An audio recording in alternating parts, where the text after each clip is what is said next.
C'est souvent le côté millionnaire, c'est souvent un peu le côté vendu sur les réseaux où tout le monde en parle. On parle souvent du biais du survivant. Le biais du survivant, c'est qu'on ne voit simplement que les personnes qui ont réussi et on ne voit pas toutes les personnes qui ont échoué. Et donc, dans la crypto, effectivement, il y a eu énormément de nouveaux millionnaires des dernières années qui ont été créés, qui ont été faits grâce au blockchain, aux crypto-monnaies et à ce monde-là. Mais tout le monde ne devient pas millionnaire. Salut, je m'appelle Samuel, fondateur de Domino pour Upendo.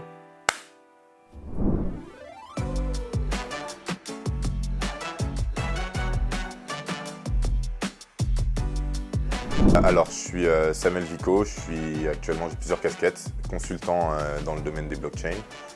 J'accompagne des gouvernements et des entreprises à implémenter cette technologie. J'enseigne aussi cette technologie dans des écoles.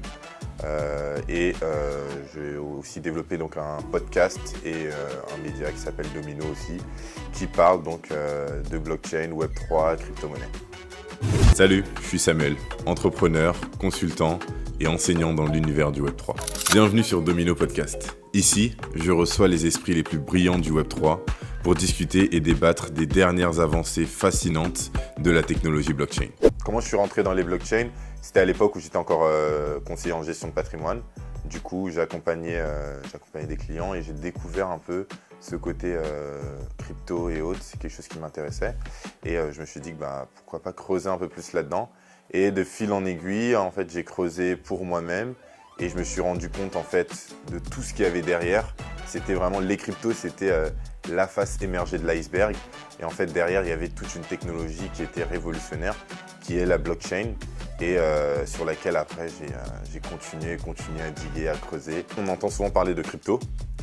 La blockchain, c'est la base. Donc, c'est la technologie qui permet de créer les crypto-monnaies ou toutes ces choses, les NFT, tout ce qu'on entend. Et la blockchain, en fait, c'est juste une technologie de stockage dans laquelle on va pouvoir enregistrer des informations et ces informations-là vont être organisées bloc par bloc. Donc, c'est pour ça qu'on appelle ça blockchain. Et ce que j'explique souvent à mes élèves, ce qui est très intéressant avec la blockchain, c'est qu'elle permet de digitaliser la confiance et donc de pouvoir transmettre de la valeur dans le monde digital. Les crypto-monnaies, elles, ce sont vraiment les monnaies qui sont associées à ces blockchains, qui permettent de faire de l'échange. Pour les gens que ça intéresse vraiment, j'ai fait une série de 30 jours, 30 cryptos sur mon profil, donc sur Domino Podcast, et j'explique pendant 30 jours, 30 cryptos différentes. Donc pour les gens qui sont curieux, je les invite à aller voir vraiment ça. J'ai plusieurs projets en fait dans Domino, il y a plusieurs marques dedans. J'ai décidé donc de lancer un accompagnement en ligne pour aider les personnes à réussir leur premier investissement dans les cryptos tout en évitant les scams. Donc ça c'est l'un et l'autre c'est Domino Studio qui est une startup qui va être développée pour accompagner les créatifs dans le monde du Web3 et les aider à mettre en place des programmes de fidélité. Ensemble, lançons l'effet domino.